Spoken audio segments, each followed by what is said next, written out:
இந்த ஊரடிச்சு உலையில போட்டு ஊழல் மேல ஊழலா செஞ்சுக்கிட்டு அதுல இருந்து தப்பிக்கிறதுக்கு பேர் தான் நிர்வாகத்திறன் அப்படின்னு சொன்னா, அப்படிப்பட்ட ஒரு ஊழல் செய்யற நிர்வாகத்திறனை நம்ம அரசு ஒரு நாளும் செய்யாது. பொட்டி பெட்டியா பணத்தை வச்சுக்கிட்டு, பெட்டியை வச்சு எல்லாம் செஞ்சுக்கிட்டு, போதைப் பொருள் பாதுகாவல் கழக மாடல் அரசாங்கம் செஞ்ச ஒவ்வொரு ஊழலா வெளியில வந்துகிட்டு இருக்கு. டாஸ்மாக்ல அது என்னப்பா அது பேரு, பார்ட்டி ஃபண்ட் கட்சி நிதி அப்படின்ற பேர்ல அடிச்ச கொள்ளையெல்லாம் ஒண்ணா இப்போ கவர்மெண்டோட கஜானாவுக்குள்ள கொண்டு சேர்த்துக்கிட்டே இருக்கிறோம். இங்க நம்மளை பத்தி அவதூறு பரப்புறதோட மட்டும் இல்லாம இப்ப நம்ம மக்கள் மேலேயும் அவதூறு பரப்ப ஆரம்பிச்சுட்டாங்க. மக்கள் நமக்கு ஓட்டு போட்டது தப்பான், குடும்பமா நமக்கு ஆதரிச்சது தப்பான். இது இப்ப இல்ல, நான் சொல்றது எம்ஜிஆர் அவர்கள் காலத்திலிருந்தே. அப்பவே அவர் ஜெயிச்சப்போ அதே மக்களை தப்பா பேசுறது. மக்கள் என்ன பண்ணிட்டாங்க, எம்ஜிஆர் என்ன பண்ணிட்டாரு, எம்ஜிஆர் என்ன இது பண்ணிட்டாரு. 50 வருஷமா ஒரே டெக்னிக்கா? சோஃபா மாடல் ஆட்சியா? அது என்னன்னு புரியறதுக்கு எனக்கு ரொம்ப நாள் ஆச்சு.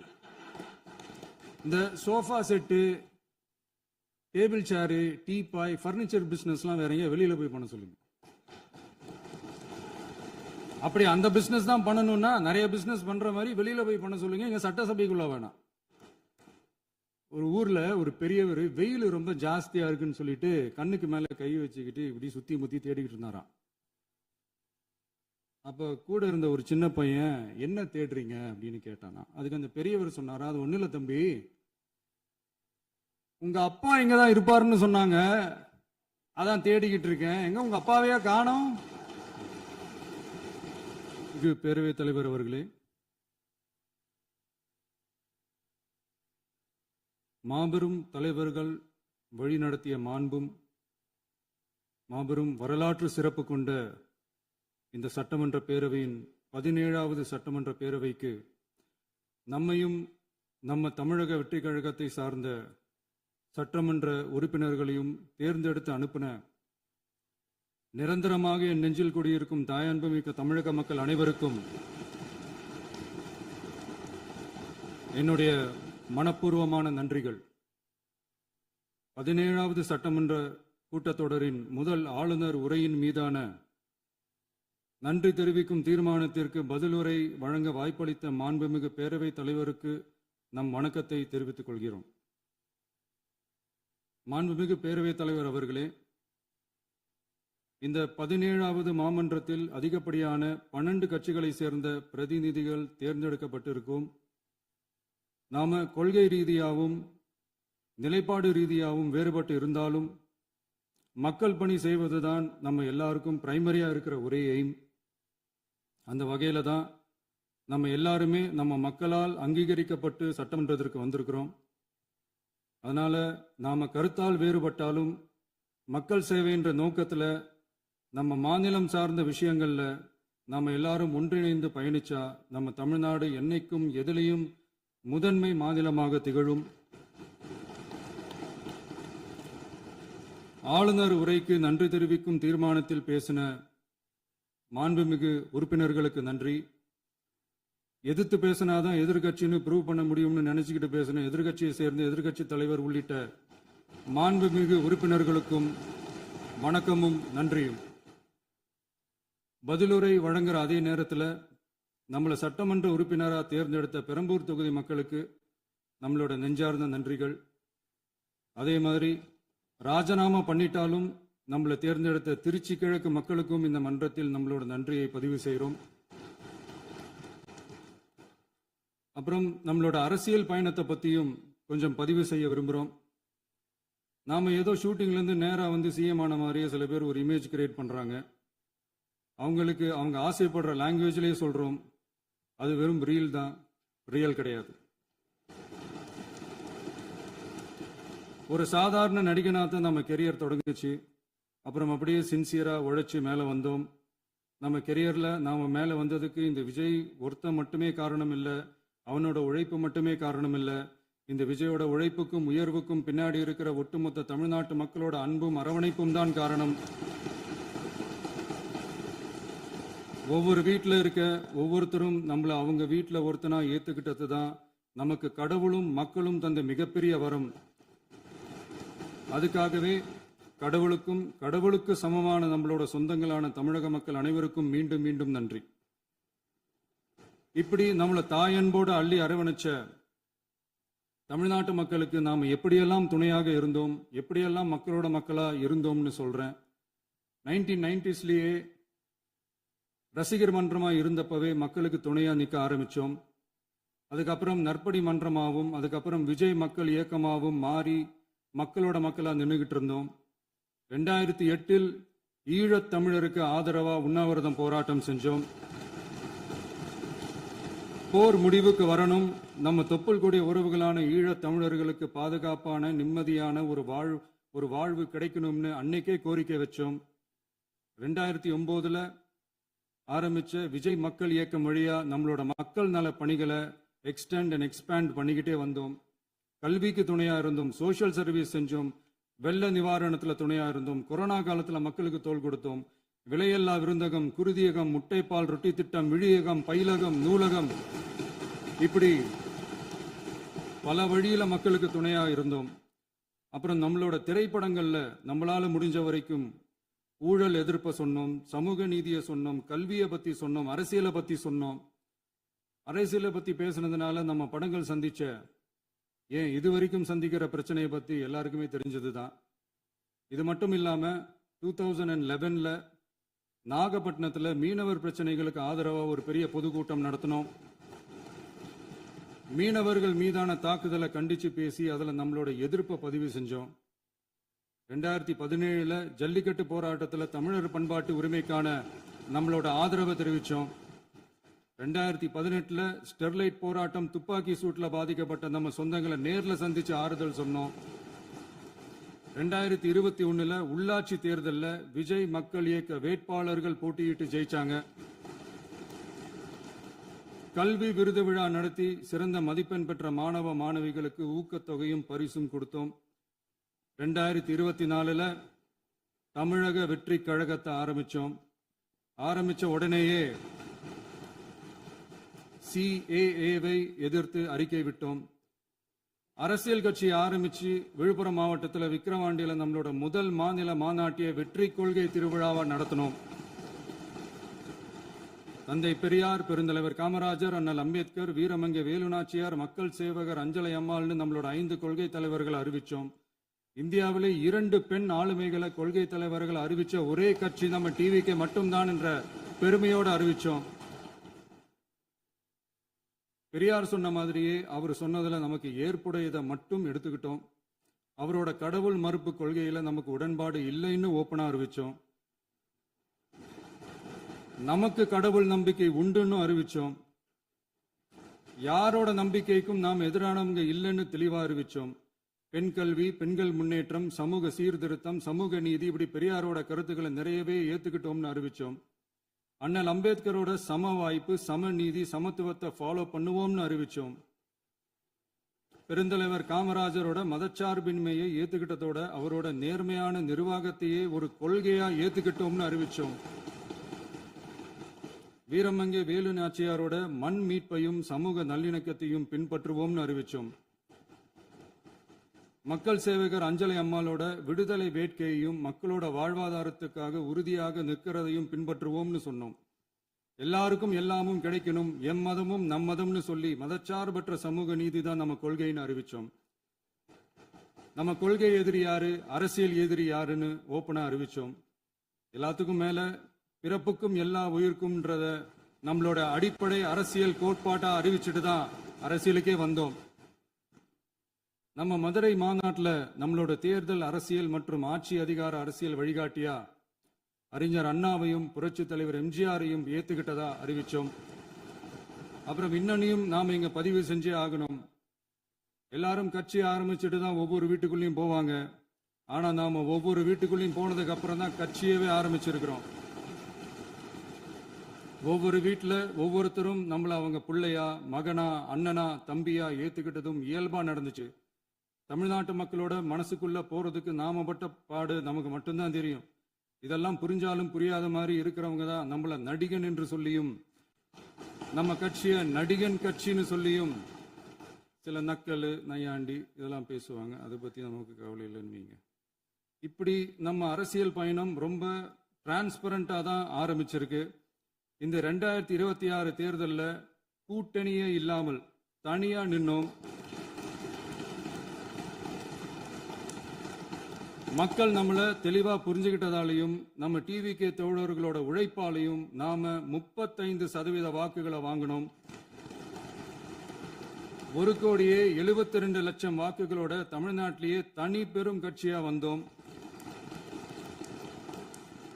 தமிழக மக்களாலையும் நம்மளோட ஆதரவு இயக்கங்களாலையும் இதோ இன்னைக்கு இங்க நம்ம டிவிகே ஆளும் கட்சியா உட்கார்ந்துருக்கிறோம். இந்த ஆளும் கட்சியா ஆனதும் அவ்வளவு சாதாரணமாலாம் நடந்துடல. 2.25 வருஷத்துல ஆட்சிக்கு வந்துட்டீங்கன்னு ரொம்ப கிண்டலா கேலியா சிலர் பேசுறாங்க. எங்களோட இந்த 2.25 வருஷ டிராவல்ல எவ்வளவு வலியும் வேதனையும் இருக்குது. நம்மளோட மக்கள் சந்திப்புக்கே அவ்வளவு இடையூறு, அவ்வளவு தடைகள், ஊர் உலகத்துல யாருக்கும் இல்லாத ஒன்னா நமக்கு மட்டுமே தனியா ஸ்பெஷலா எக்ஸ்க்ளூசிவா நிறைய நிபந்தனைகள், நெருக்கடிகள், கட்டுப்பாடுகள், நம்மளை சந்திக்க வர்ற மக்களுக்கு சரியான பாதுகாப்பு இல்லாம, நம்ம கூட்ட நிகழ்ச்சிக்கு போதுமான பாதுகாப்பு இல்லாமன்னு இன்னும் வெளியே சொல்ல முடியாத நிறைய சூழ்ச்சிகள் எல்லாத்தையும் தாண்டி தான் நாம் இந்த இடத்துக்கு வந்திருக்கிறோம். But still miles to go. நம்ம டிராவல்ல எல்லாத்துக்கும் உச்சமா நம்மளோட சொந்தங்கள், நம்மளோட உறவுகள், 41 பேர் கரூர் சம்பவத்தில் இழந்த வேதனை எல்லாம் எப்படி சொல்றதுனே தெரியல. நம்ம மனசு விட்டு என்னைக்கும் அந்த வலியும் வேதனையும் நீங்கவே நீங்காது. அதுலயும் நம்ம மேலேயே பழி போட்ட கொடுமையெல்லாம் இருக்கும் பாருங்க, அதெல்லாம் வேற லெவலுங்க.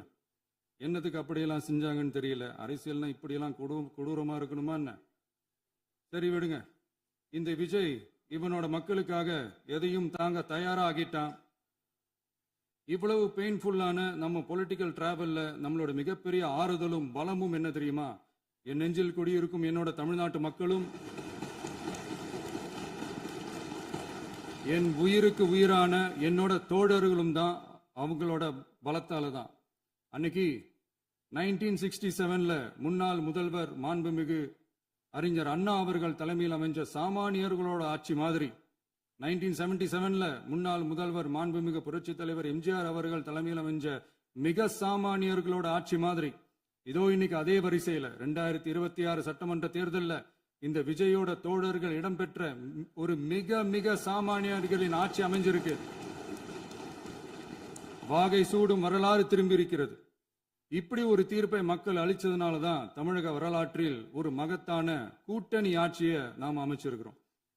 இளைஞர்களால என்ன செய்ய முடியும், பெண்களால என்ன செய்ய முடியும்னு கேட்டவங்களுக்கான பதில் தான் இன்னைக்கு அமைஞ்சிருக்கிற நம்ம ஆட்சி. ஒரே ஒரு குடும்பம் மட்டும் முக்கியம்னு சொல்றது நம்மளோட ஆட்சி அதிகார அரசியல் இல்ல.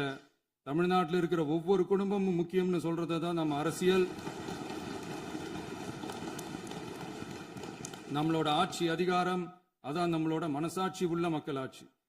இந்த 2026 தேர்தலில் யாராலும் உடைக்கவே முடியாதுன்னு சொன்ன மதத்தை உடைச்சோம், சாதியை உடைச்சோம், முக்கியமா காசு கொடுத்து ஓட்டு வாங்குற ஒரு நச்சு கலாச்சாரத்தையே சுக்கு நூறா தூள் தூளா உடைச்சிருந்தோம்.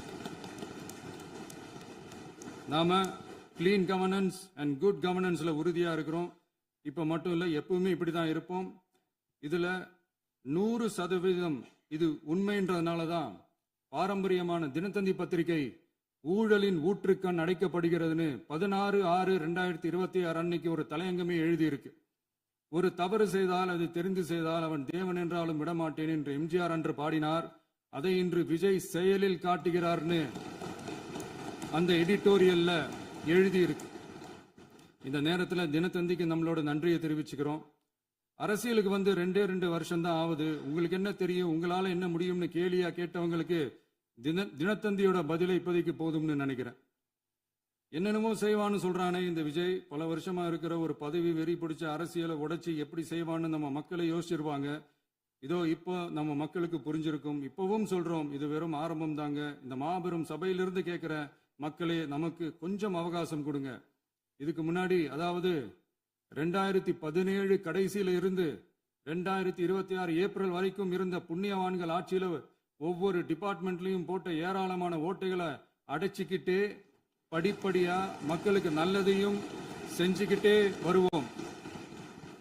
அதனாலதான் நமக்கு எதிரா யார் யாரோ சேரவே மாட்டாங்கன்னு நினைச்சவங்க எல்லாம் ஒன்னா சேர்றாங்க.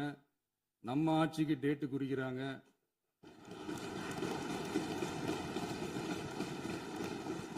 சரி, அவங்கள நம்ம மக்களே பார்த்துப்பாங்க, அதை விடுங்க. நாம ஆட்சிக்கு வந்து சரியா 40 நாள் ஆகுது. அதுக்குள்ள என்ன செஞ்சீங்கன்னு கேட்கறாங்க. ஒரு லிஸ்ட் ஒன்று சொல்றேன் கேளுங்க.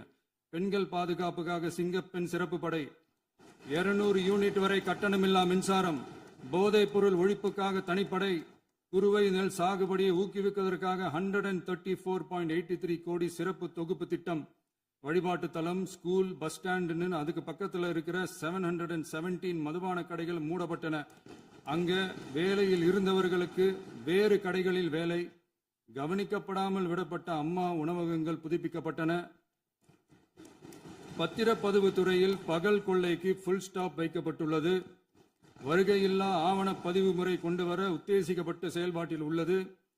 அரசு மற்றும் தனியார் மருத்துவமனையில் ஸ்கேன் மையங்களில் கருவுறுவதற்கு முன் மற்றும் பின் ஏற்படும் தவறுகளை கண்காணிக்கவும், மருத்துவ நிறுவனம் முறைப்படுத்தும் சட்ட விதிகள் பின்பற்றப்படுகிறதா என கண்காணிக்கவும், மருத்துவ மற்றும் ஊரக பணிகள் இயக்கத்தின் பயன்பாட்டிற்காக 40 புதிய வாகனங்கள் வழங்கப்பட்டுள்ளது. கூட்டுறவு வங்கியின் ஏழை எளிய மக்கள் வாங்கிய கடனுக்கு முதல் முத்தாய்ப்பாக ரூபாய் 2045 கோடி தள்ளுபடி வழங்கி ஆணையிடப்பட்டுள்ளது. ஒன்றிய அரசிடம்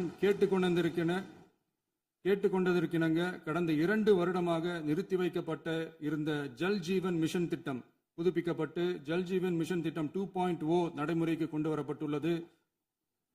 18,500 கோடி அளவில் உறுதியளிக்கப்பட்ட காஞ்சிபுரம் மாவட்டத்தில் மைய விரிவாக்க திட்டம், கோயம்புத்தூரில் மின்னணு பொருட்கள் மற்றும் மின்னணு அமைப்புகள் உற்பத்தி திட்டம் மற்றும் திருவள்ளூர் மாவட்டத்தில் காட்டுப்பள்ளி LNT கப்பல் கட்டும் தளம் விரிவாக்க திட்டத்திற்கு ஒப்பந்தங்கள் போடப்பட்டுள்ளன.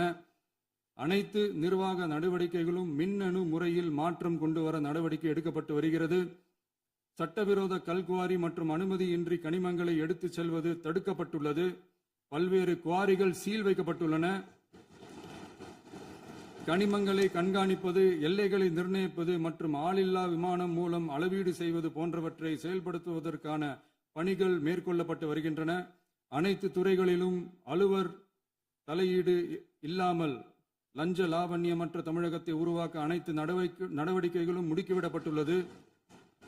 இதெல்லாம் சாம்பிள் தான், இன்னும் இருக்கு. இந்த வெறும் 40 நாளுக்குள்ளேயே இவ்வளவு செஞ்சிருக்கோம்னா இனி வர்ற நாட்கள்ல கொஞ்சம் கொஞ்சமா படிப்படியா ஸ்டெடியா உழைச்சி லஞ்ச லாவண்யம் இல்லாத, ஊழல் இல்லாத, பெண்களுக்கு பாதுகாப்பான, சுதந்திரமான, டிரான்ஸ்பரண்டான தமிழ்நாட்டை நம்ம சொந்தங்களான தமிழக மக்களுக்கு தர்றது தான் நம்மளோட ஒன் அண்ட் ஒன்லி டார்கெட். கண்டிப்பா அதை நிறைவேற்றியே காட்டுவோம். 8 கோடி மக்கள் நம்மளோட இருக்கிறப்போ ஏங்க இதை செய்ய முடியாது? மாண்புமிகு பேரவைத் தலைவர் அவர்களே, தமிழ்நாட்டின் கருவூலம் எப்படி திசை மாறி உருமாறி தேய்ந்து ஓய்ந்து கிடைக்கிறதுன்னு சொன்னாங்க. திசை மாறி உருமாறி தேய்ந்து ஓய்ந்துன்னு வசனம் மாதிரி ரைமிங்கா இல்லாம வளமான இலக்கியமா இதே சபையில பேசினவங்களோட திறமையான ஆட்சியில நடந்த நிதி மேலாண்மையை பத்தி வெள்ளை அறிக்கையா வெளியிட்டோம். வெள்ளை அறிக்கை வந்ததிலிருந்தே கண்ணை கட்டுதுங்க. அந்த காலத்துல தான் பிள்ளையோ பிள்ளை தொல்லையோ தொல்லைன்னு சொன்னாங்க. அதே மாதிரி தாங்க அவங்க ஆட்சியாலையும் அவங்களாலையும் இன்னைக்கு தமிழ்நாட்டுக்கே தொல்லையோ தொல்லை. இப்படி ஒரு நிலைமையை உண்டாக்கி வச்சுட்டு இவங்க சொல்றாங்க நமக்கு ஆட்சி செய்ய தெரியாதுன்னு. நம்ம அமைச்சர்களுக்கும் நம்ம சட்டமன்ற உறுப்பினர்களுக்கும் ஒன்னும் தெரியாதுன்னு. ஆமாங்க, எங்களுக்கு தெரியாதுதான்.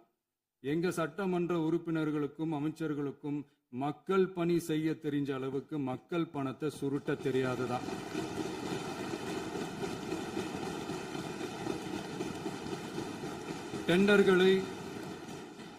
டெண்டர்களை முறைப்படுத்த தெரிஞ்ச அளவுக்கு அதோட ரேட்டை உயர்த்தி ஊழல் செய்ய தெரியாதுதான். பதவி உயர்வு வழங்கவும் பணி இடமாற்றம் கலந்தாய்வு நடத்தவும் தெரியுமே தவிர பதவி உயர்வுக்கும் பணியிட மாற்றத்திற்கும் பணம் பறிக்க தெரியாதுதான். புதிய பணியிடங்கள் உருவாக்க தெரியுமே தவிர அந்த பணியிடங்களை பணத்துக்கு விற்க தெரியாதுதான். கோயில்கள்ல நடக்கிற நிர்வாக சீர்கேட்டை தடுக்க நீங்க பேசுங்க, நீங்க கண்டிப்பா பண்ணுங்க. கோயில்கள்ல நடக்கிற நிர்வாக சீர்கேட்டை தடுக்க தெரியுமே தவிர கோயில் பணத்தை கொள்ளையடிக்க தெரியாதுதான்.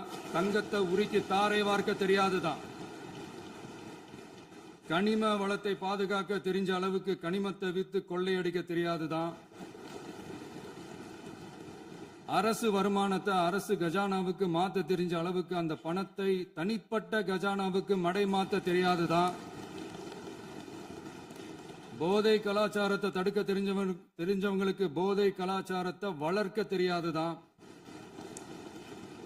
நம்ம குடும்பத்தில் இருக்கிற பாட்டி, அம்மா, அக்கா, தங்கச்சி, குழந்தைங்களை, பெண்களை மதிக்க தெரிஞ்சவங்களுக்கு ஓசி பஸ், 1000 ரூபாய் கேஸ், இப்படியெல்லாம் பேச தெரியாதுதான். எங்க உறுப்பினர்களுக்கும் அமைச்சர்களுக்கும் மக்கள் சேவை தெரிந்த அளவிற்கு சுயநல தேவையை செஞ்சிக்க தெரியாதுதான். அதனாலதான் சொல்றோம், எங்களை பார்த்து எதுவும் தெரியாதுன்னு சொல்றவங்களுக்கு சொல்றோம், இதெல்லாம் எங்களுக்கு தெரியாதுதான். உங்களை மாதிரி முறைகேடுகளை செய்யறத நாங்க தெரிஞ்சுக்கவும் போறதில்ல, தெரிஞ்சுக்கவும் ஆசைப்படல.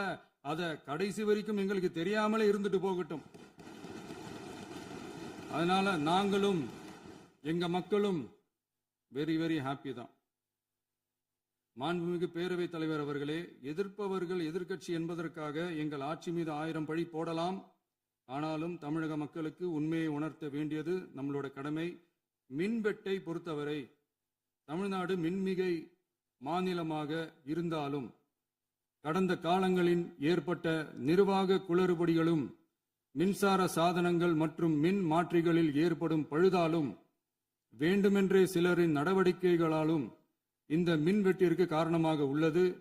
மின் விநியோக மீட்பு நடவடிக்கைகளை ஒருங்கிணைப்பதற்காக எதிர்பாராமல் இரவு நேரங்களில் ஏற்படும் மின் தடங்களை விரைந்து சரி செய்வதில் 10 உயர்மட்ட கண்காணிப்பு குழுக்கள் மற்றும் 125 சிறப்பு மின் தடை நீக்க ரோந்து வாகனங்கள் வழங்கப்பட்டு 24 மணி நேரமும் கண்காணிக்கப்படுகிறது. கூடுதலாக தற்போது 77 புதிய மின் தடை நீக்க மையங்களும் உருவாக்கப்பட்டுள்ளன. விரைவில் இந்த மின்வெட்டு நிலைமை அறவே நீக்கப்படும். மாண்புமிகு பேரவைத் தலைவர் அவர்களே, நம்ம விவசாயிகள் எல்லாரும் நம்மளை நல்லா புரிஞ்சுக்கிட்டு தமிழக வெற்றி கழகத்தை ஏத்துக்கிட்டாலும் எதிர்கட்சிகளோட தூண்டுதலால சில இடங்கள்ல சில போராட்டங்கள் நடக்குது. எதிர்கட்சிகள் என்னதான் சித்து வேலை செஞ்சாலும் விவசாய பெருமக்கள் எல்லாரும் நம்ம ஆட்சி அவங்களுக்கான ஆட்சி தான் நல்லா புரிஞ்சுதான் வச்சிருக்கிறாங்க. இந்த வருஷம் எல்னினோ விளைவா எப்பவும் இருக்கிறத விட இந்த டைம் மழை குறையுங்கிறதையும் நம்ம விவசாயிகள் உணர்ந்துதான் இருப்பாங்க. இருந்தாலும் நம்ம அரசு நம்ம விவசாயிகளோட வாழ்வாதாரத்துக்காக பக்கபலமாகவும் உறுதியாகவும் துணை நிற்கும்ங்கிறத தெரிவிச்சுக்கிறோம். நம்ம தமிழகத்தில் ஏற்கனவே நடந்த அதி அற்புதமான சூப்பரான நிர்வாக திறன் கொண்ட 50 வருஷ அரசியல் அனுபவம் கொண்ட 2.0, 3.0, 4.0 பல 0.0 மாடல் ஆட்சி நடத்த கனவு கண்டவங்களோட அட்டகாசமான ஆட்சிக்காரங்க பல்வேறு விதமான நிதி நெருக்கடியை நம்ம மக்களுக்கும் நமக்கும் பரிசா கொடுத்துட்டு போய் இருந்தாலும் கூட்டுறவு வங்கிகளின் மூலம் 75,000 வரை பயிர்கடன் பெற்று குறு சிறு இதர பெரு விவசாயிகளுக்கு 100% முழுமையான பயிர்கடன் தள்ளுபடியும் 75,000க்கு மேல் கடன் பெற்றவர்களுக்கு குறைந்தபட்சமாக 35,000 பண பயன் கிடைக்கும் அளவிற்கு மொத்தம் 14,43,504 விவசாயிகளுக்கு ரூபாய் 5,932.23 கோடி பயிர்கடன் தள்ளுபடி வழங்கப்பட்டுள்ளது. மாண்புமிகு பேரவைத் தலைவர் அவர்களே, நாம ஒன்றியத்தில் கூட்டுறவு கூட்டாட்சி, மாநிலத்தில் சுயாட்சி என்ற கொள்கையை கொண்டவங்க தான் ஏற்கனவே அறிவிச்சிருக்கிறோம். தற்போதைய ஒன்றிய அரசு சார்ந்த கட்சியுடன் அரசியலில் கொள்கை அளவில் நேர் எதிராக நிற்கிறவங்க தான் நாம. அதே சமயத்தில் எதுக்கெடுத்தாலும் கண்ணை மூடிக்கிட்டு ஒன்றிய அரசோட மோதல் போக்கை விரும்புறவங்க நாம இல்ல. நமக்கு எப்பவுமே தமிழகத்தின் வளர்ச்சி மட்டும்தான் முக்கியம். அதுக்காக நம்மளோட அரசியல் ரீதியான கொள்கைகளையோ மாநில உரிமைகளையோ கொஞ்சம் கூட விட்டு கொடுக்கவே மாட்டோம். அதுல ரொம்ப தெளிவாகவும் உறுதியாகவும் இருக்கிறோம். இனியும் இப்படித்தான் இருப்போம். அதுல ஒருபோதும் மாற்றமே இருக்காது. அதனால இதுல யாரு திசை திருப்ப வேலையில் ஈடுபட்டாலும் அவங்க எல்லாரும் மக்கள் மத்தியில் தோற்பது உறுதி. எனவே நம்ம மக்களுக்கோ சிறுபான்மை சகோதரர்களுக்கோ நம்ம ஆதரவு இயக்கங்களுக்கோ எந்தவித சந்தேகமும் வேண்டாம். நாம் யாரோட டீமும் இல்ல. நாம எப்பவுமே பியூரான பீப்புள்ஸ் டீம். இன்னும் சொல்ல போனா நாம secular team, social justice team. மாண்புமிகு பேரவைத் தலைவர் அவர்களே, அரசு விழாக்கள், கல்வி நிறுவனங்கள் மற்றும் பல அதிகாரப்பூர்வ நிகழ்ச்சிகளோட தொடக்கத்தில் நம்ம தமிழ்தாய் வாழ்த்த பாடுறது தான் வழக்கமா இருக்கு. தமிழ்தாய் வாழ்த்த பொறுத்த வரைக்கும் நம் அரசு இதுல நம்மளோட உறுதியான நிலைப்பாட்டை ஒன்றிய அரசுக்கு மிக தெளிவா தெரிவிச்சிருக்கு. அது இல்லாம இதில் மாநில அரசின் கொள்கைக்கு ஏற்ப ஒன்றிய அரசின் அறிவிக்கையில் திருத்தம் மேற்கொள்ள கோரிக்கையும் விடுக்கப்பட்டுள்ளது. நீட் தேர்வை பொறுத்தவரை கிராமப்புற மற்றும் பொருளாதார ரீதியாக பின்தங்கிய மாணவர்களுக்கு சமமான வாய்ப்பை வழங்குவதில்லை. மருத்துவ கல்வியில் சமூக நீதி மற்றும் சம வாய்ப்பை நீட் பாதிக்கிறது என்பதை உணர்கிறோம். எனவே மருத்துவ படிப்புகளுக்கான சேர்க்கையை 12ஆம் வகுப்பு மதிப்பெண்களின் அடிப்படையில் நடத்த வேண்டும் என்று நமது அரசு வலியுறுத்தி வருகிறது. மத்திய அரசிடம் நீட்டிலிருந்து தமிழ்நாட்டிற்கு விலக்கு வழங்க வேண்டும் என்று கோரிக்கை விடுத்துள்ளது. மாண்புமிகு பேரவைத் தலைவர் அவர்களே, பேரறிஞர் அண்ணா அவர்கள் தலைமையிலான அரசு 1968இல் இருமொழி கொள்கையை நடைமுறைப்படுத்தியது. தமிழ் ஆட்சி மொழி, தமிழ் மொழியை பாதுகாப்பது, மாணவர்களுக்கு ஆங்கிலத்தின் மூலம் உலக அளவிலான வாய்ப்புகளை வழங்குவது, எந்த ஒரு மொழியையும் கட்டாயமாக திணிப்பதை தவிர்ப்பது மற்றும் எதிர்ப்பது, நிலத்தின் மொழி மற்றும் பண்பாட்டு அடையாளத்தை பேணுவது என்பதை நம் தமிழக வெற்றிக் கழக ஆட்சி ஏற்றுக்கொண்டுள்ளது. எனவே தமிழ்நாட்டில் தமிழ் ஆட்சி மொழி மற்றும் இருமொழி கொள்கை என்பதில் நமக்கு மாற்று கருத்தே இல்லை. மாண்புமிகு பேரவைத் தலைவர் அவர்களே, கடந்த 11/6/2026 அன்று நடந்த நிதி ஆயோக் கூட்டத்தில் தமிழ்நாடு அரசின் சார்பாக கலந்து கொண்டு வறுமையற்ற தமிழ்நாடு இயக்கம் உருவாக்க தேவையான நிதியையும், தமிழ்நாட்டுக்கு 2 எய்ம்ஸ் மருத்துவமனைகளை தருமாறும், மருத்துவம் மற்றும் பல் மருத்துவ படிப்பிற்கு 12ஆம் வகுப்பு மதிப்பெண் அடிப்படையில் இடங்களை நிரப்புதல் குறித்தும், செயற்கை நுண்ணறிவு தொடக்க நிறுவன வளர்ப்பு மையங்கள் தமிழ்நாட்டில் அமைக்கவும், இளைஞர் திறன் மற்றும் வேலைவாய்ப்பு இயக்கம் செயல்படுத்த வேண்டியும், பெண்கள் தலைமையிலான வளர்ச்சி குறித்தும், மீனவ சமுதாயங்களின் வாழ்வாதாரம் மற்றும் மீன்பிடி படகுகள் மற்றும் மீனவர்களை விடுவித்தல் குறித்து நிரந்தர நடவடிக்கை எடுக்க வேண்டியும், காலநிலை தாங்கும் தன்மை பெருந்திட்டம் 2045இல் கீழ் விண்வெளி உற்பத்தி மையத்தை தேசிய விண்வெளி உற்பத்தி மையமாக அறிவிக்க கோரியும், தமிழ்நாட்டில் சாலை போக்குவரத்து, நெடுஞ்சாலை மற்றும் ரயில்வே அமைச்சகத்தின் மேம்பாட்டு குறித்தும், அனைத்து கிராமங்களையும் டிஜிட்டல் இணைப்பு வசதி ஏற்படுத்துதல் குறித்தும், கூட்டு குடிநீர் திட்டம் தொடரவும், அரசின் விழாக்களில் தமிழ்தாய் வாழ்த்துக்கான முதலிடத்திற்கான கோரிக்கையும், மேகதாது அணை கட்டுமான நிறுத்தத்தை உறுதிப்படுத்தவும், மாநிலத்தின் மீது மும்மொழி கொள்கையை வற்புறுத்தாமல் புதிய கல்விக் கொள்கையை திணிக்காமல் தமிழகத்திற்கான கல்வித் தொகை ரூபாய் 3284 கோடியை விடுவிக்க கோரியும், ஆண்டுதோறும் 5 லட்சம் இளைஞர்களுக்கு உதவித் தொகையுடன் கூடிய பணியினை தொழில்நுட்ப பயிற்சி வழங்க ஒத்துழைப்பு வழங்குமாறும், ஒகேனக்கல் 3ஆம் கட்ட கூட்டு குடிநீர் திட்டத்திற்கான நிதி ரூபாய் 2283.40 விடுவிக்கவும், வேலை வாய்ப்பு மற்றும் வாழ்வாதாரத்துக்கான உத்தரவாத திட்டத்தின் கீழ் வேலை வாய்ப்புகளை உருவாக்க உடனடி நடவடிக்கை மேற்கொள்ள வேண்டியும் மற்றும் திருக்குறளை தேசிய இலக்கியமாக அறிவிக்குமாறும் தமிழ்நாடு சார்பில் பேசியுள்ளோம் என்பதை தெரிவித்துக் கொள்கிறோம். மாண்புமிகு பேரவைத் தலைவர் அவர்களே, அண்டை மாநிலங்களுடனான நட்புறவு ஒரு மாநிலத்தின் வளர்ச்சிக்கும் நாட்டின் ஒற்றுமைக்கும் மிகவும் அவசியமானது. தமிழ்நாடு தனது அண்டை மாநிலங்களுடன் நதி நீர் பங்கீடு, பொருளாதாரம், கல்வி, கலாச்சாரம் மற்றும் போக்குவரத்து துறைகளில் நல்லுறவை பேணி வருகிறது. பரஸ்பர மரியாதை, ஒத்துழைப்பு மற்றும் கூட்டாட்சி தத்துவத்தின் அடிப்படையில் அண்டை மாநிலங்களுடனான நட்புறவை வலுப்படுத்தவும் நமது ஆட்சியில் காக்கப்படுகிறது. மாண்புமிகு பேரவைத் தலைவர் அவர்களே, சட்டம் ஒழுங்கை பற்றி பேச்சு வந்தது. சட்டம் ஒழுங்கு சரியா இருக்கணும் அப்படின்றதுல எங்களுக்கு மாற்று கருத்தே கிடையாது. கண்டிப்பா லா அண்ட் ஆர்டர் கரெக்டா இருக்கணும், கரெக்டா இருக்கும், இருக்க வைப்போம். அதே மாதிரி பெண்கள் பாதிக்கப்படுறதையும் இங்க யாராலையும் சகிச்சிக்கவே முடியாது. அதுக்கான கடுமையான நடவடிக்கைகள் நம்ம அரசு எடுத்துக்கிட்டு இருக்கிறோம். இந்த சிங்கப்பெண் சிறப்பு அதிரடிப்படை கூட அதுக்கான ஒரு ஃபர்ஸ்ட் ஸ்டெப் தான். அதே மாதிரி இந்த போதைப் பொருள் நடமாட்டம் அதை கண்ட்ரோல் பண்றதுக்கும் நம்ம அரசு கடுமையான நடவடிக்கைகள் எடுத்துக்கிட்டு இருக்கிறோம். அதையும் கண்டினியூ பண்ணி எடுப்போம்.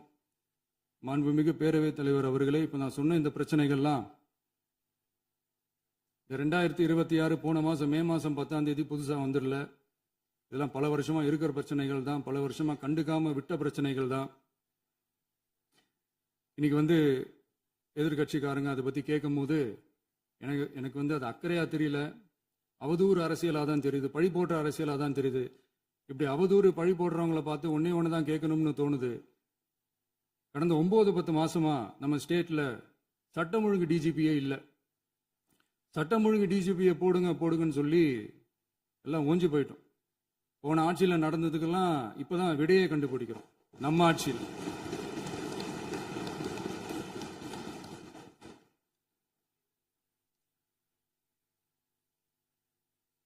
இந்த போதைப் பொருள் நடமாட்டம் எல்லாம் தாறுமாறா அப்படியே பரவி கொட்டி கிடக்குது. இதெல்லாம் இனிஷியல் ஸ்டேஜ்லயே யார் கண்ட்ரோல் பண்ணியிருக்கணும்?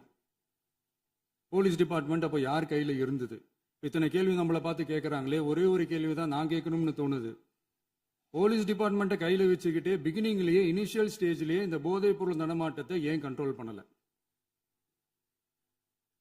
மனசாட்சி உள்ளவங்க இந்த பிரச்சனையெல்லாம் ஏன் நடக்குதுன்றது அவங்களுக்கே நல்லா தெரியும். இன்னைக்கு சட்டம் ஒழுங்கை பத்தி கேள்வி கேட்கக்கூடாதா அப்படின்னா தாராளமா கேட்கலாம். இது ஜனநாயக அரசு, மன்னராட்சியெல்லாம் கிடையாது, மனசாட்சி உள்ள மக்களாட்சி. அதனால கேள்வி கேட்கலாம், எல்லாருக்கும் எல்லா உரிமையும் உண்டு. விமர்சனம் செய்யலாம், எல்லாருக்கும் எல்லா உரிமையும் உண்டு. ஆனா நம்ம ஆட்சியில என்ன நடவடிக்கைகள் எடுத்திருக்கோன்றது தெரிஞ்சுக்கிட்டு அதுக்கேற்ற மாதிரி ஒரு நடுநிலையா பேசுனீங்கன்னா கொஞ்சம் நல்லா இருக்கும். சட்டம் ஒழுங்கை பத்தி யாருக்கு என்ன யோசனை இருந்தாலும், மக்கள் நலனுக்காக யாருக்கு என்ன யோசனை இருந்தாலும் அதை தாராளமாக சொல்லலாம். நம்ம அரசு அது காது கொடுத்து கேட்கும். ஆனா நம்ம அரசினுடைய நிர்வாகத்திறன் அதை பத்தி பேசுறவங்களுக்கு இந்த ஊரடிச்சு உலையில போட்டு ஊழல் மேல ஊழலா செஞ்சுக்கிட்டு அதுல இருந்து தப்பிக்கிறதுக்கு பேர் தான் நிர்வாகத்திறன் அப்படின்னு சொன்னா, அப்படிப்பட்ட ஒரு ஊழல் செய்யற நிர்வாகத்திறனை நம்ம அரசு ஒரு நாளும் செய்யாது. பொட்டி பெட்டியா பணத்தை வச்சுக்கிட்டு, பெட்டியை வச்சு எல்லாம் செஞ்சுக்கிட்டு, போதைப் பொருள் பாதுகாவல் கழக மாடல் அரசாங்கம் செஞ்ச ஒவ்வொரு ஊழலா வெளியில வந்துகிட்டு இருக்கு.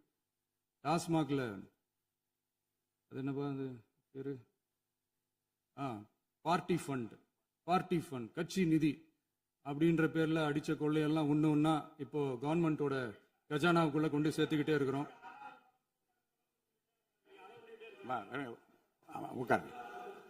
மாண்புமிகு முதல்வர்கள் பதில் உரைக்கு பிறகு முதல்வர் பதிலுக்கு பிறகு நேரம் தரேன். அப்ப பேசட்டும், அவங்க பேசட்டும், அவங்கள பேச அனுமதி. உட்காருங்க உட்காருங்க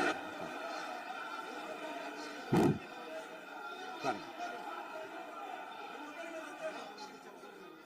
நான் எழுந்த பிறகு உட்கார்றதுதான் முறை. உட்காருங்க, எல்லாரும் உட்கார்ந்து தேசிய உட்கார். நான் அலோவ் பண்றேன், உட்காருங்க. அமைதியா உட்காருங்க, நான் அலோவ் பண்றேன். அமைதியா உட்காருங்க. அங்க இருந்து குரல் கொடுக்காதீங்க, உட்காருங்க. மாண்புமிகு முதல்வர் அவர்கள் பேசி முடித்தவுடன் பாயிண்ட் ஆஃப் ஆர்டர் கேட்டிருக்கீங்க, நான் அனுமதிக்கிறேன்.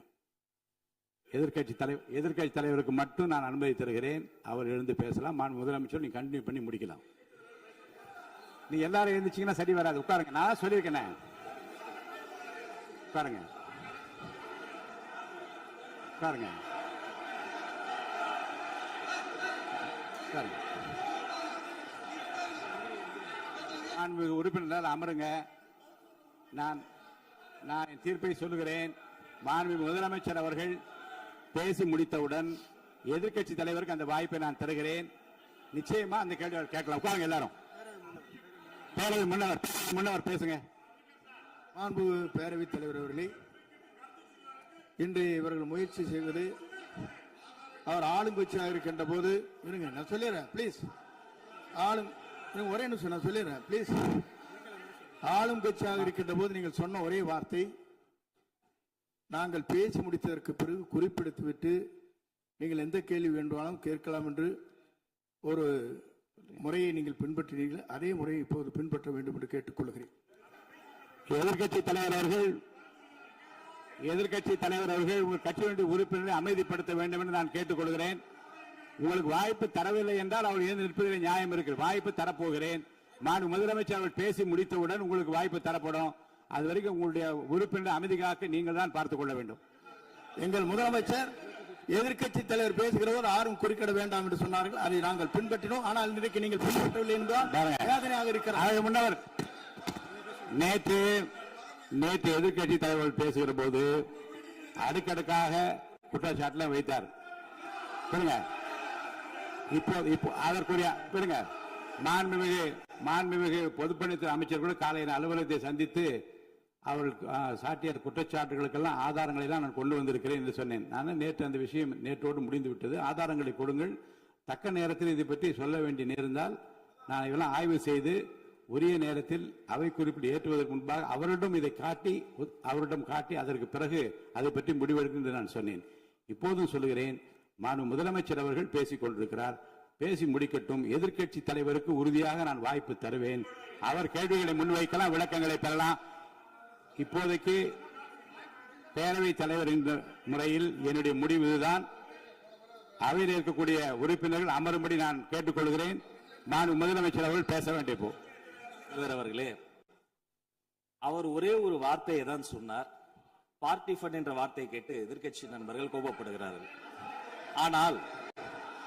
ஆனால் அதன் மீது உங்களுக்கு பாயிண்ட் ஆஃப் ஆர்டர் தருவதாகவும் நீங்கள் சட்டப்பேரவை தலைவர் சொல்கிறீர்கள்.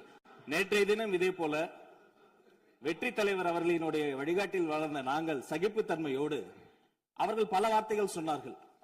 புதிதாக சோஃபா மாடல் என்றார்கள், குதிரை பேரம் என்றார்கள், எத்தனையோ வார்த்தைகள் சொன்ன போது சகிப்புத்தன்மையோடு அதை கேட்டு பொறுமையாக இருந்தோம். இவர்கள் குதிரை பேரம் எல்லாம் அவைக்குள் நீக்கப்பட்டு விட்டது. சரி, சோஃபா மாடல் என்று சொன்னார்கள். ஆதாரம் கேட்டு இப்படி எழுந்து நாங்கள் கொந்தளிக்காமல் ஒரு சட்டமன்றத்தில் ஒரு உறுப்பினர் எப்படி நடந்து கொள்ள வேண்டும் என்பதற்கு எடுத்துக்காட்டாக தமிழக வெற்றி கழகத்தின் உறுப்பினர்கள் நடந்து கொண்டார்கள். இப்போது மதிப்பிற்குரிய எதிர்க்கட்சி தலைவர் அவர்களை உங்கள் ஊடாக நான் கேட்பது என்னவென்றால், அவர்களினுடைய கட்சி உறுப்பினர்களை அவர் அமைதிப்படுத்தி முதல்வர் அவர்கள் உரையை முழுமையாக கேட்டு சகிப்புத்தன்மைக்கு சட்டமன்றத்தில் இந்த பக்கம் மட்டுமல்ல அந்த பக்கமும் எடுத்துக்காட்டாக இருப்பதற்கு அவர் வழிவகை செய்ய வேண்டும் என்று உங்கள் மூலமாக கேட்டுக்கொள்கிறேன். நேற்று எதிர்க்கட்சி தலைவர் பேசும்பொழுது எவ்வளவோ வார்த்தைகள் உண்மைக்கு புறம்பாக சட்டத்திற்கு எதிராக ஒரே நிமிஷம் பேசுறேன். சட்டத்திற்காக பேசும்பொழுது நாங்கள் அமைதியாக இருந்தோம். நாங்கள் அமைதியாக ஒரு 2-3 முறை தான் அவரு பேசும்போது மினிஸ்டர்கள் நின்னாங்க. ஆனா இன்னைக்கு மாண்புமிகு முதலமைச்சருடைய முதல் உரை, கடந்த 4 நாட்களாக திராவிட முன்னேற்ற கழகம் முதலமைச்சர் ஏன் பேசலன்னு சொல்லிட்டே இருந்தாங்க. இன்னைக்கு பேச ஆரம்பிச்ச உடனே அவர் சொன்ன வார்த்தை பார்ட்டி ஃபண்ட் சொன்னார். எந்த பார்ட்டின்னு சொல்ல. ஆனா அந்த வார்த்தைகள் சொல்லி முடிஞ்ச உடனே எதற்காக முதலமைச்சருடைய பேச்ச இவங்க குறுக்கிடுறாங்கன்னு தெரியல. நீங்கள் சொன்னது மாதிரி முதலமைச்சர் பேச வேண்டும். பேசிய பின்பு கருத்துகளுக்கு பதிலளிக்க அவர்கள் பதிலளிக்கும், நாங்களும் பதிலளிக்க தயாராக இருக்கிறது பதிவு பண்றோம். பேரவைத் தலைவர் நீங்க உட்காருங்க. நேற்று நான் பேசும்போது சில அமைச்சர்கள் குறுக்கிட்டு பேசினாங்க, அதற்கு நீங்க அனுமதி கொடுத்தீங்க. அதே மாதிரி இன்னைக்கு முதலமைச்சர் பேசும்போது சில வார்த்தைகள், தவறான வார்த்தைகள் பேசுறாரு. அவர் பார்ட்டி ஃபண்ட் அப்படின்னு சொல்லியிருக்கிறாரு. அவர் அமைச்சர் அந்த பார்ட்டி ஃபண்ட் எந்த பார்ட்டின்னு கூட சொல்ல தைரியம் இருந்தா சொல்லுங்க, நாங்க அதெல்லாம் ஃபேஸ் பண்ண தயாரா இருக்கோம். எதையும் ஆதாரத்தோடு எதையும் பேசுங்க. நீங்க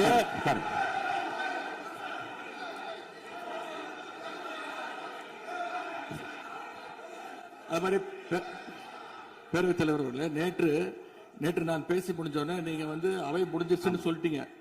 நாங்கெல்லாம் வீட்டுக்கு போயிட்டோம். வீட்டுக்கு போய் டிவி போட்டு பார்த்தா அங்க இன்னொரு அமைச்சர் இன்னும் பதில் சொல்லிட்டே இருந்திருக்கிறாரு. அதற்கெல்லாம் நாங்க இப்ப என்ன பதில் இது, என்ன மரபு இது? நீங்க இப்ப பேசிக்கிட்டே இருப்பீங்களா? நாங்க பாத்துக்கிட்டே இருக்கணுமா? அதே மாதிரி இன்னைக்கு முதலமைச்சர் அவர்கள் பேசும்போது நாங்களும் அமைதியா கேட்டுட்டு தான் இருந்தோம். ஆனா சில கருத்துக்கள் அவர் பேசும்போது அதை நாங்க அனுமதிக்க முடியாது. ஆதாரத்தோடு ஏதாவது பேசணும்னா, குற்றச்சாட்டுகள் சொல்லும் போது ஆதாரத்தோடு சொன்னீங்கன்னா அதை நாங்க ப்ரூவ் பண்றதுக்கு தயாராக இருக்கு. மாண்புமிகு உறுப்பினர் அவர்கள் இருங்க. நேற்று மாண்புமிகு எதிர்க்கட்சி தலைவர்கள் பேசியதும் மாண்புமிகு பொதுப்பணித் தலைவர்கள் பேசியதும் ஆதாரம் இல்லாமல் பேசக்கூடாது என்று நான் சொன்னேன். ஆய்வு செய்து நீக்கப்பட வேண்டியது நீக்கும் என்று சொன்னேன். இப்போது மாண்புமிகு முதல்வர் அவர்கள் பேசி முடிக்கட்டும். நீங்கள் கூறிய கருத்துப்படி அதில் ஆதாரங்கள் இல்லாத குறிப்பாக இருந்தால் அதை நீக்குவதற்குரிய உரிமை எனக்கு இருக்கிறது. ஆய்வு செய்து நான் நடவடிக்கை எடுப்பேன். இப்போது மாண்புமிகு முதலமைச்சர் அவர்கள் பேசலாம். இந்த டாஸ்மாக் மாதிரியே பல டிபார்ட்மெண்ட்லயும் மறுபடியும் சொல்றேன், கட்சி நிதின்ற பேர்ல அடிச்ச கொள்ளைய ஒன்னா கவர்மெண்டோட கஜானாக்குள்ளேயே கொண்டு சேர்த்துக்கிட்டே இருக்கிறாங்க. இப்பவும் சொல்றேன், மக்கள் பணத்துல இருந்து ஒரு பைசா கூட தொடமாட்டோம், தொடவும் விடமாட்டோம், தொட்டா விடமாட்டோம். இதுக்கு முன்னாடி தொட்டவங்களையும் விடமாட்டோம்.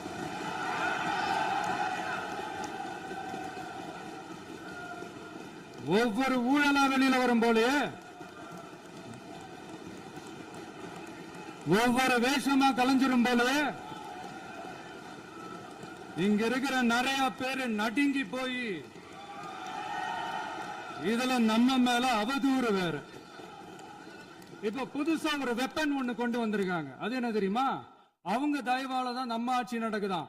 மக்கள் தயவால இந்த ஆட்சி நடந்துகிட்டு இருக்கு. மனசாட்சி உள்ள சக்திகளோட ஆதரவால இந்த ஆட்சி நடந்துகிட்டு இருக்கு. நாங்க தான் அனுப்பி வச்சோம் அப்படின்றாங்களே. அனுப்பி வச்சவங்களுக்கு மினிஸ்ட்ரியில இடம் கொடுத்தா ஏன் கதறீங்க? ஏன் இவ்வளவு கோவம்? ஏன் இவ்வளவு கதறல்ஸ்? இதுல இன்னொரு முக்கியமான விஷயம், மார்க்சிஸ்ட் கம்யூனிஸ்ட் கட்சி நமக்கு ஆதரவு கொடுத்தது சுயேட்சையா எடுத்த முடிவுன்னு சொல்றாங்க. அதே மாதிரி இந்திய கம்யூனிஸ்ட் கட்சி நமக்கு ஆதரவு கொடுத்தது சுயேட்சையா எடுத்த முடிவுன்னு சொல்றாங்க. இதுல எங்க இருந்து நாங்க தான் அனுப்பி வச்சோம்னா புரியலையே. மக்களுக்கு நல்லா புரியும். எல்லாத்தையும் தெளிவா பார்த்துக்கிட்டு இருக்கிறாங்க.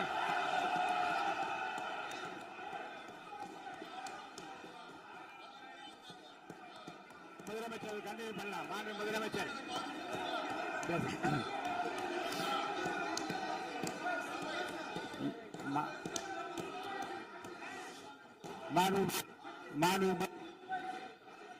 முதலமைச்சர் கண்டினியூ பண்ணலாம்.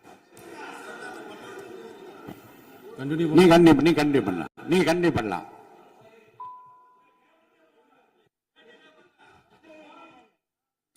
இந்த சமூக நீதி அரசுன்னு சொல்றவங்களை பார்த்து கேட்கிறேன், நம்ம பட்டியலின சகோதரர்களுக்கு எத்தனை அமைச்சர் பதவி கொடுத்தீங்கன்னு கொஞ்சம் சொல்ல முடியுமா? ஆனா நம்மளுடைய அரசுல 8 அமைச்சர் பதவிகள் யாருக்கு? நம்ம பட்டியலின சகோதரர்களுக்கு. எல்லாம் நம்ம அண்ணன், நம்ம தம்பி, நம்ம தங்கச்சிங்க.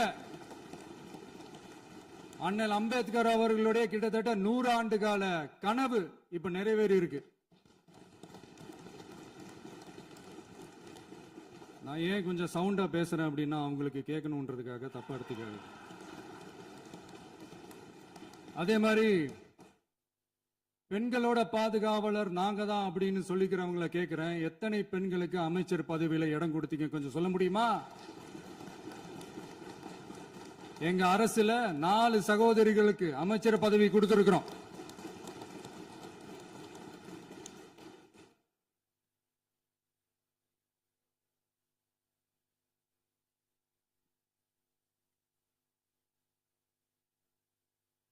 அதனால மக்களால் நிராகரிக்கப்பட்டு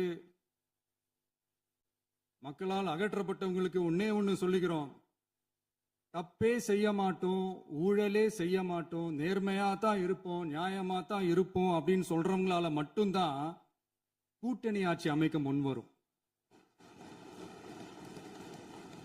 ஆட்சியிலையும் பங்கு, அதிகாரத்திலையும் பங்கு கொடுக்க முன்வரும். ஊழல்லையே ஊறி போனவங்களால இந்த கூட்டணி ஆட்சியோ ஆட்சியிலையும் பங்கு அதிகாரத்திலையும் பங்கு கொடுக்க முன்வராது. மெஜாரிட்டி இருந்தாலும் தரமாட்டாங்க, மெஜாரிட்டி இல்லைனாலும் தரமாட்டாங்க. கேட்டா ரெடிமேடா ஒரு பதில் ஒண்ணு வச்சிருப்பாங்க, கூட்டணி ஆட்சியை மக்கள் விரும்ப மாட்டாங்கன்னு. அதே மக்கள் தான் இப்ப அவங்கள பார்த்து சிரிக்கிறாங்க. நான் பதவி ஏத்த அன்னைக்கு கொஞ்சம் டைம் அவகாசம் கேட்டேன். எதுக்கு கேட்டேன்? நிதி நிலைமைலாம் கொஞ்சம் மோசமா இருக்குது, அதெல்லாம் கொஞ்சம் சரி செஞ்சுக்கிட்டே படிப்படியா கொஞ்சம் கொஞ்சமா நான் கொடுத்த வாக்குறுதிகள்லாம் செயல்படுத்துவேன், அதுக்காக கொஞ்சம் டைம் அவகாசம் கேட்டேன். நான் ஏதோ வேற எதுக்காகவோ வேற யாருக்காகவோ ஏதோ அவகாசம் கேட்ட மாதிரி. அடுத்து இங்க சபையில இல்லாதவங்களை பத்தி பேச வேண்டாம்னு நினைக்கிறேன்.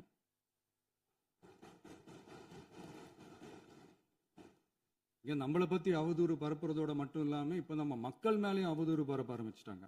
மக்கள் நமக்கு ஓட்டு போட்டது தப்பான், குடும்பமா நமக்கு ஆதரிச்சது தப்பான். இது இப்ப இல்ல, நான் சொல்றது எம்ஜிஆர் அவர்கள் காலத்திலிருந்தே. அப்பவே அவர் ஜெயிச்சப்போ அதே மக்களை தப்பா பேசுறது. மக்கள் என்ன பண்ணிட்டாங்க, எம்ஜிஆர் என்ன பண்ணிட்டாரு, எம்ஜிஆர் என்ன இது பண்ணிட்டாரு. 50 வருஷமா ஒரே டெக்னிக்கா.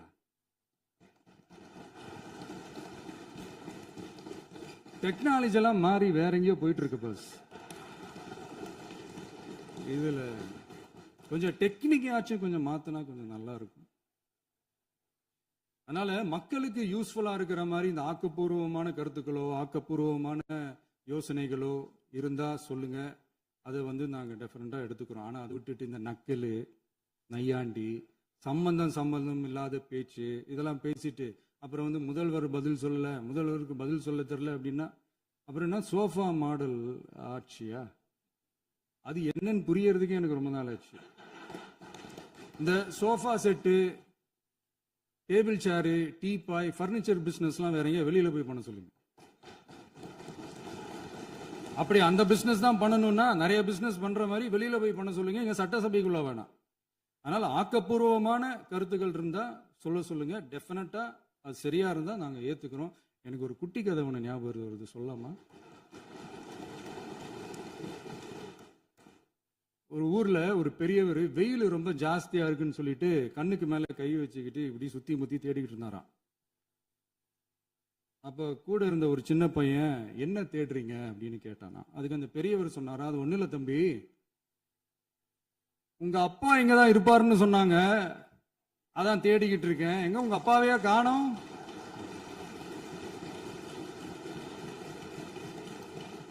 இல்லங்க, எங்களுக்கும் நக்கலா நையாண்டியா சம்பந்தம் இல்லாத குட்டி கதை இதெல்லாம் எங்களுக்கும் பேச தெரியும். அந்த கதையில பெரியவர் அப்படி சொன்னாராம், தப்பா எடுத்துக்காதீங்க. அந்த கதையில பெரியவர் அப்படி கேட்டாராம். அதனால யாரும் இங்க டென்ஷன் ஆக வேணாம். அதனால இன்னொரு இந்த என்னுடைய உரையை முடிக்கிறதுக்கு முன்னாடி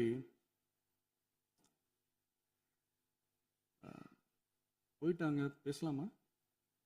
நிறைய உங்க கருத்துக்களை நீங்க முழுமையாக மன நிறைவோடு பேசலாம். டிவியில பார்த்தோம். சரி, அதான் 5 நிமிஷம் பேசுனதுக்கே கொளத்தூரி இந்த ஆட்டம் ஆயிடுச்சு. பேசுனா அப்புறம் என்ன பண்றது? கடைசியா நான் இந்த உரையை முடிக்கிறதுக்கு முன்னாடி ஒரு முக்கியமான ஒரு விஷயம் பத்தி சொல்லணும். ஆளுநர் உரை அன்னைக்கு இந்த தமிழ் தாய் வாழ்த்துக்கு அப்புறம் தேசிய கீதம் பாடினது தப்பு, தேசிய கீதம் 2 முறை பாடினது தப்பு, அப்படி ஒரு நிகழ்வு இதுக்கு முன்னாடி இந்த சட்டசபையில நடந்ததே கிடையாது, அந்த மரபையே மாத்திட்டீங்க, இப்படி ஒரு பெரிய ஒரு போர் மாதிரி எதிர்கட்சி சார்ந்தவங்க எல்லாம் சொன்னாங்க இல்லையா? அந்த மாநில உரிமை போராளிகளை, அந்த மரபு காக்கிற உரிமை போராளிகளை ஒரே ஒரு கேள்விதான் கேட்கணும். 2021 ஆகஸ்ட் 2 ஞாபகம் இருக்கா? Centenary celebration of Tamil Nadu legislature. அந்த ஃபங்க்ஷன்ல நம்ம முன்னாள் முதலமைச்சர் கருணாநிதி அவர்களோட சாரி கலைஞர் அவர்களுடைய கலைஞர் அவர்களுடைய புகைப்படத்தை மாண்புமிகு குடியரசுத் தலைவர் திறந்து வைக்கிற ஒரு ஃபங்க்ஷன். அந்த ஃபங்க்ஷன்ல national anthem followed by Tamil Thai Vazhthu அப்படின்னு அறிவிச்சது ஞாபகம் இருக்கா? அதாவது தேசிய கீதத்துக்கு அப்புறமா 2வது முறையா, நோட் திஸ் பாயிண்ட் மாண்புமிகு பேரவைத் தலைவர் அவர்களே, ப்ளீஸ் நோட் திஸ் பாயிண்ட். தேசிய கீதத்துக்கு அப்புறம் 2வது முறையாக தமிழ் தாய் வாழ்த்து பாடப்படும் அப்படின்னு சொன்னது ஞாபகம் இருக்கா? அதுவும் முத்தமிழ் அறிஞர் அப்படின்னு சொல்ற நம்ம கலைஞர் அவர்களுடைய அந்த புகைப்படம் வெளியிட்டு விழாவில் அவர் இருந்த இதே சபையில தமிழ 2வது இடத்துக்கு தள்ளினது யாருன்னு ஞாபகம் இருக்கா? அது மட்டும் இல்ல, அந்த தேசிய கீதத்தை நாட்டுப்பண் நேஷனல் ஆந்தம்னு சொல்லி அதே ஃபங்க்ஷன்ல கடைசியா ஃபங்க்ஷன் முடியும் போது செகண்ட் டைம் தேசிய கீதம் பாடினதும் ஞாபகம் இருக்கா? இதே அவையில் தான், அது அவை குறிப்பிலும் இருக்கிறது, இதே அவையில் தான் நடைபெற்றது. இந்த தக்க நேரத்தில் இந்த ஆதாரங்களை அளித்த மாண்பு முதல் அவர்களுக்கு நன்றியை தெரிவித்துக் கொள்கிறேன். டவுட் இருந்தா இந்த புக்கை பார்த்து தெரிஞ்சுக்கலாம். அதனால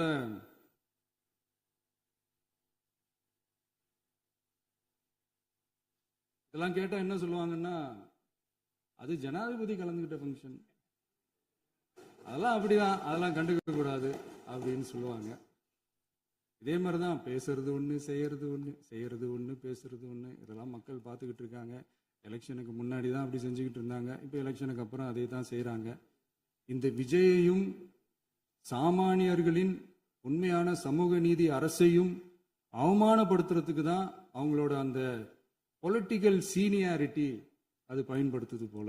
சரி சரி, நம்மளுடைய மாநில உரிமை, மொழி உரிமை, உத்தமபுத்திரர் போல வேஷம் போடுற எதிர்கட்சிக்கு ஒன்றை மட்டும் ஆணித்தரமாக சொல்றோம், உங்களை மாதிரி தமிழ்னு சொல்லிக்கிட்டு, மொழி, பண்பாடு, கலாச்சாரம்னு சொல்லிக்கிட்டு ரெட்டை வேஷம் போடுறவங்க நாங்க கிடையாது.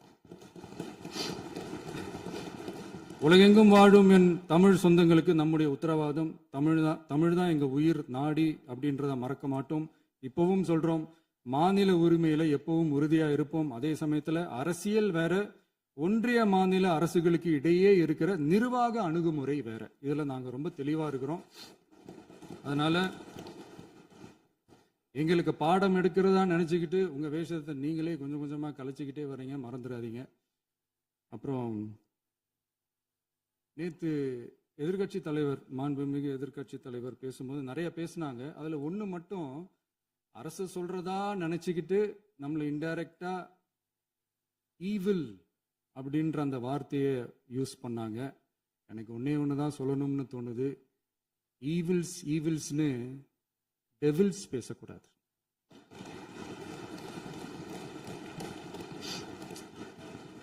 அவங்க இருந்திருந்தா ஒரு ஆக்ஷன் பண்ணணும்னு எனக்கு தோணுச்சு. எல்லாரும் போயிட்டாங்க. பர்மிஷன் பண்ணலாமா? இப்பவும் பண்ணலாம், ஒன்றும் தப்பு இல்லை.